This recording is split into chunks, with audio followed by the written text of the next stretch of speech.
ovaj program. Sada ću se obratiti baš što se tiče osoba s invaliditetom. Obratila mi se jedna gospođa, ja se ispričavam, zaboravila sam ime, baš zbog toga jer je danas gledala isto emisiju Normalan život. Rekla je da je u kolicima. Rekla je da želi s nama sudjelovati u ovome svemu. Rekla je da radi za neku udrugu, nije napisala koju. Ja sam je pozvala večeras ovdje, ne znam da li je stigla, rekla je da je u kolicima. Molim vas, veliki pozdrav za nju, poslije ćemo se izljubiti. Tako da evo, uspjeli smo i u tome. Puno hvala. A večeras ovdje s nama je ispred udruge, ispred društva albanskih umjetnika Hrvatske, naša velika i književnica i kolegica i žena koja se zalaže za sve za šta treba, što se tiče humanosti, što se tiče kulture i umjetnosti, naša Leli Koci.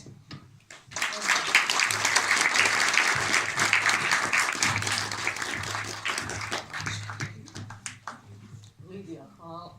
Da tako lijepo reći.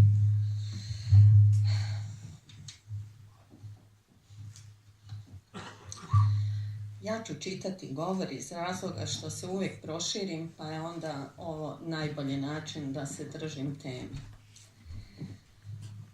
Poštovane dame i gospodo, dragi prijatelji, iznimno mi je zadovoljstvo da smo se i ove godine okupili oko značajne međunarodne manifestacije pjesničkom riječu Stop nasilju nad ženama. Vjerujem da malo poznate narod i kulturu Albanaca, stoga društvo albanskih umjetnika Hrvatske DEA u svojim projektima nastoji da upoznate narod koji živi sa vama, a ne pokraj vas.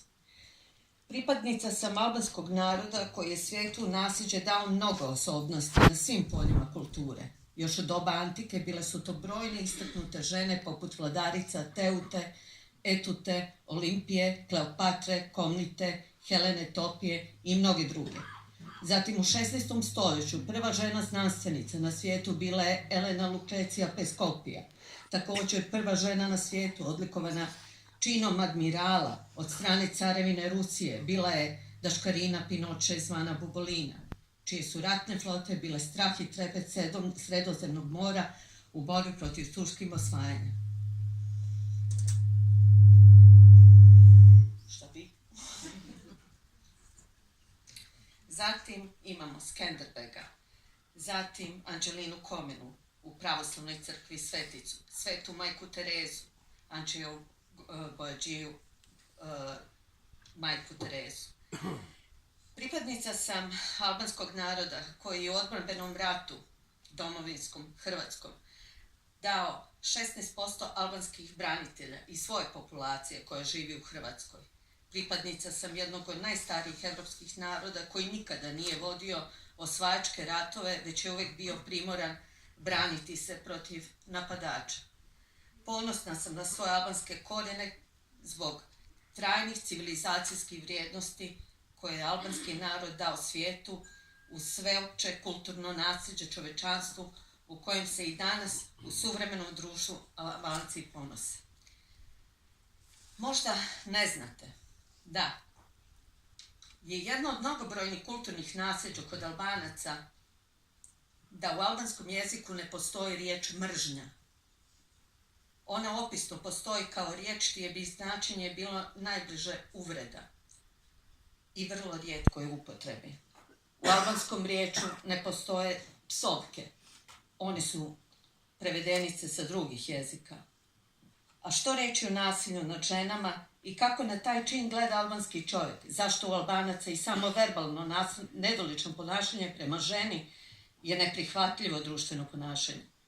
Zašto je riječ silovanje u albanskom jeziku sročena tako da sačuva dostojanstvo žrtve, a najbliži prevod te riječi bi bio povreda? Zašto se čin silovanja smatra najtežim zločinom protiv čovječnosti? Odgovor leži u tome da su Albanci od davnina duboko povezani s prirodom i da smatraju da svaki čovjek koji živi od svog poštenog rada pripadnik bilo kojeg naroda zaslužuje pravo zajedno s obitelji na dostojanstven život. Žena se kod Albanaca smatra najuzvišenijim oblikom koje je priroda dala, jer žena stvara novi život i ona sama kao takva za Albance je svetinja. Još od antičkog doba običajni albanski zakon, kanun, iznimno je štitio ženu.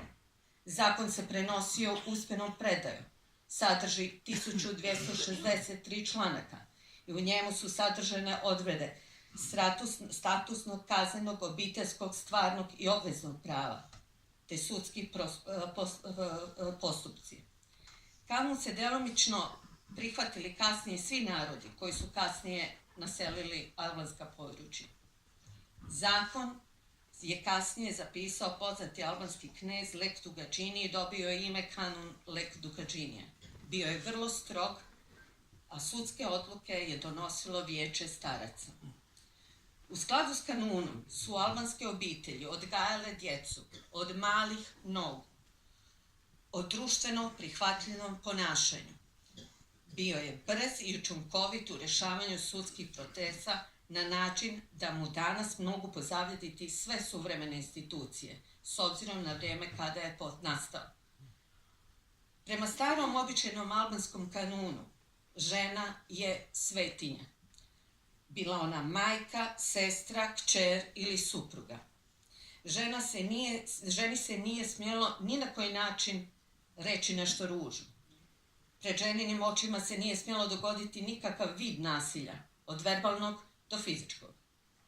Zato je bilo kakav vid ponašanja u smislu verbalnog ili fizičkog zlostavljanja žene sankcioniran na sljedeći način.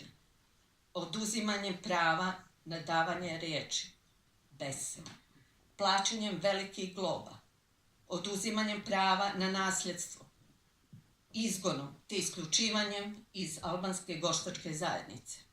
Stoga i danas, temeljem kulturnih nasljeđa, još od najranije doba u svojoj obitelji suvremeni albanski muškarac iznimno poštuje svoju majku, sestru, suprugu i kćer, kao i sve žene, jer su i one nečije majke, sestre, supruge i kćeri. Temeljem starih, duboko ukorenjenih običajnih zakona, poštovanja i zaštite digniteta žene, te kasnije suvremenim civilizacijskim zakonima, značajno je to da je odmah nakon agresorskog rata Republika Kosovo povredu žene, to jest silovanje, procesuiralo kroz kazneno pravo kao ratni zločin. Danas u 21. stoljeću, nažalost, umjesto da se suvremeno društvo usavršava nasljeđima trajnih vrijednosti starih kulture i civilizacije, nezamislivo mi je da uopće trebamo govoriti o ovoj temi, jer je nažalost današnja realnost poražavajuća. Prema statistikama, broj žrtava nasilja nad ženama svakim danom raste. Što su zapravo statistike? Statistika su brojke prijavljenih nasilja. Za prijavu nasilja potrebna je hrabrost žrtve. Tek kada sve žrtve nasilja skupe hrabrost i prijave nasilje, doći će do istine. A istina je puno gora nego što mislimo, to jest ono što nam govore statistike. Umjetnost, osim što je sama po sebi lijepa, ona je i puno više od toga. Umjetnici djeluju, oni javno kritiziraju, propituju, osluškuju i upozoravaju društvo na mnoge anomalije i tako pokušavaju mijenjati svijet na bolje i pravednije. Mi smo svjesni da nasilje rađa samo nasilje, kao što ljubav može roditi ljubav. Moja poruka večeras je: ohrabrite žrtve u prijavljivanju svih vrsta nasilja i svih vrsta diskriminacija. Nasilje neće stati dok se počinitelji ne prijave, procesuiraju i kazne. Borite se protiv ustaljenog tabua, šutnje. Tabue su izmislili nasilnici koji ih koriste kao štit da se nasilje zakonski ne procesuira. Nasilnici računaju na tabue. Zato mi, umjetnici, pjesnici, i danas pomičemo ovu granicu i nadam se da će bar jedna žrtva nasilja prijaviti svoju patnju. Hvala.